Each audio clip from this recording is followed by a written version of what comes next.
మన సంగారెడ్డికి 50 కిలోమీటర్ల దగ్గర అల్లాదుర్గం ఉన్నది అని మీకు తెలుసా? 1000 సంవత్సరాల చరిత్ర కలిగిన అల్లాదుర్గంలో ఉండే బేతాళుని గుడి దేశంలోనే 2వ గుడి. ప్రతి ఏడా ఇక్కడ నిర్వహించే జాతరకు వివిధ రాష్ట్రాల ప్రజలు పెద్ద సంఖ్యలో వస్తారు. ఈ ఊరు శిల్ప సంపదకు నిలయము. ఎటు చూసినా పురాతన శిల్పకళలు కనిపిస్తాయి. ఊర్లో కాదు, భూగర్భంలో కూడా వేల సంవత్సరాల ఆలయాలు ఉన్నవి. వందల కొద్ది శిల్పాలు పూజలకు నోచుకోక శిథిల వ్యవస్థకు చేరుతున్నాయి. పురాతన ఆలయాలకు శిల్పాలకు కేరాఫ్గా మారినది అల్లాదుర్గంలోని మెదక్ జిల్లాలోని అల్లాదుర్గం ప్రాంతము ఇది. దీనిని దేవదుర్గము, శిలకోట అని కూడా పిలుస్తారు. ఇక్కడికి వెళ్ళగానే కూలిపోయిన గోడలు, వందల వేల నాటి ఇండ్లు మనకు కనిపిస్తాయి. దారి పొడుగున పురాతన విగ్రహాలు మనకు కనిపిస్తాయి. ఈ గ్రామంలో దొరికిన విగ్రహాలని పక్కన ఊరిలో కూడా ప్రతిష్ఠించినారు ప్రజలు. 50 పురాతన ఆలయాలు, వందల శిల్పాలు అల్లాదుర్గంలో ఉన్నాయి. అల్లాదుర్గ గ్రామము అపూర్వ శిల్పకళలకు నిలయము. ఎటు చూసినా వందల కొలది పురాతన విగ్రహాలు చెల్లా చెదురుగా పడి ఉంటాయి. కొన్ని ఇండ్ల మధ్య, మరికొన్ని పిచ్చి మొక్కల మధ్య కనిపిస్తాయి. గతంలో పురావస్తు శాఖ అధికారులు తవ్వకాలలో శివలింగము, నంది, దేవుళ్ళ విగ్రహాలు బయటపడ్డాయి అని వీటిని హైదరాబాద్కి తరలించినామని చెబుతున్నారు. ఇప్పుడు మనం వచ్చింది బేతాళం గుడికి వచ్చినాం. బేతాళం గుడి బ్యాక్ సైడ్ వచ్చేసి మనకు పెద్ద రాగి చెట్టు కింద బంట్లు ఉన్నాయి. బంట్లు వచ్చేసి బేతాళుడు కింద బంట్లు అనమాట. బేతాళం దగ్గర ఇది చేసే బంట్లు అనమాట. ఆయన అదే బేతాళం దగ్గర బంట్లు అనమాట. సో ఈ బంట్లు వచ్చేసి 5 రాళ్ళలా ఉన్నాయి. ఈ రాళ్ళకి పసుపు కుంకుమ చేసి పూజ చేశారు. ఇది ఎందుకు అంటే గిన ఎవరికైనా అమ్మవారు వస్తే గిన సో అమ్మవారు తగ్గడానికి, అమ్మవారు తగ్గియాలి అనేసి ఇక్కడ వచ్చి బంట్లు వచ్చేసి మొక్కుతారు. ఆ మొక్కిన తర్వాత నెరవేరిన తర్వాత ఇక్కడ వచ్చేసి మొక్కుకున్న తర్వాత ఇట్లా పాదాలు చేయిస్తారు అన్నమాట. అంతేనా? ముందట దేవునికి నూనె పోలేదు, ముందట ఇల్లు పెడతారు, పోలలు పెడతారు, నైవేద్యం పోలేలు పెడతారు, కూర నైవేద్యం పెడతారు. కూరనా? ఏం కూర? బెంగళ ఇక్కడ నైవేద్యం వచ్చేసి పోలేలు పెడతారంట స్వామికి, బేతాళ స్వామికి కానీ ఇక్కడ బంట్లకు కానీ మేకను కూడా కోసి మేక కూర కూడా పెడతారంట ఇక్కడ. సో ఇక్కడ ప్రత్యేకత అనమాట.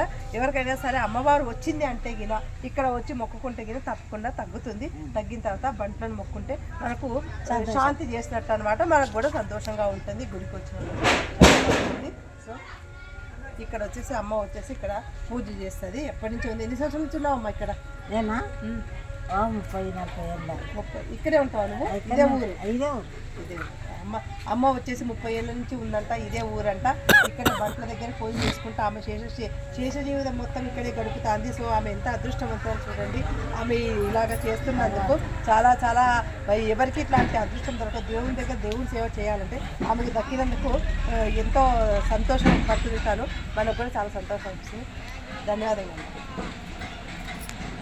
అల్లాదుర్గంలో బేతాళుని గుడికి వెళ్లే మార్గ మధ్యలో మనకు కుడివైపులో అతి పురాతన, అత్యంత శక్తివంతమైన శ్రీ వెంకటేశ్వర స్వామి ఆలయము మనకు కనిపిస్తుంది. లోపల స్వామివారి విగ్రహం మనకు అభయం ఇస్తున్నట్లుగా చాలా బాగుంటుంది.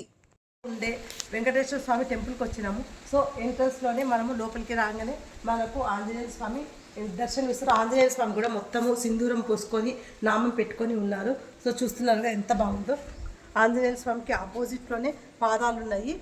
ఈ పాదాలకి పైననే ధ్వజస్తంభం ఉంది. చూశారు కదా ఎంత బాగుంది. ధ్వజస్తంభం పై వరకు పైన దీపం కూడా పెట్టింది. ఆంజనేయ స్వామి గుడికి ఇక్కడనే పట్టాభిషేకము ఉన్న సీతారాముడు, లక్ష్మణుడు, ఆంజనేయ స్వామి ఉన్నారు. చూస్తున్నారు కదా పట్టాభిషేకంలో ఉన్న సీతారాముడు ఉన్నారు. ఇక్కడ వచ్చేసి మనం ఇటు వచ్చినాము అంటే గిన ఇటు గుడికి రైట్ సైడ్లో పెద్ద రాగి చెట్టు ఉంది. ఈ రాగి చెట్టుని కట్ చేసి చాలా పెద్దగా ఉంది. చాలా పాతకాలం అనుకుంటా.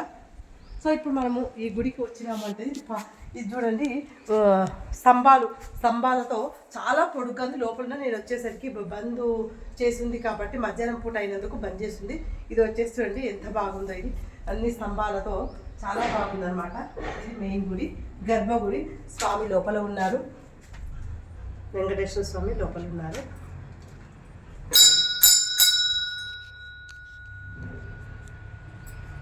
ప్రభుత్వాల నిర్లక్ష్యంతో చైత్ర కాలగర్భంలో కలిసిపోతుందని గ్రామస్తులు ఆవేదన వ్యక్తం చేస్తున్నారు. నేను చూపించిన అల్లాదుర్గంలో ఉండే అతి పురాతనమైన గుడి బేతాళుని గుడి వెంకటేశ్వర స్వామి గుడి ఎంతమందికి నచ్చింది? నచ్చితే కమెంట్స్ రూపంలో చెబుతారు అని అనుకుంటున్నాను. కొత్త వాళ్ళు అయితే లైక్ చేసి షేర్ చేసి సబ్స్క్రైబ్ చేయడం మర్చిపోవద్దండి. మీరు షేర్ చేయడం వలన 10 మందికి మన ఆలయ గొప్పతనాల గురించి చెప్పిన వాళ్ళము అవుతాము. మన హిందుత్వాన్ని మన సాంప్రదాయాలని కాపాడుకుందాము. సర్వేజన సుఖినో భవంతు. Thanks for watching my channel.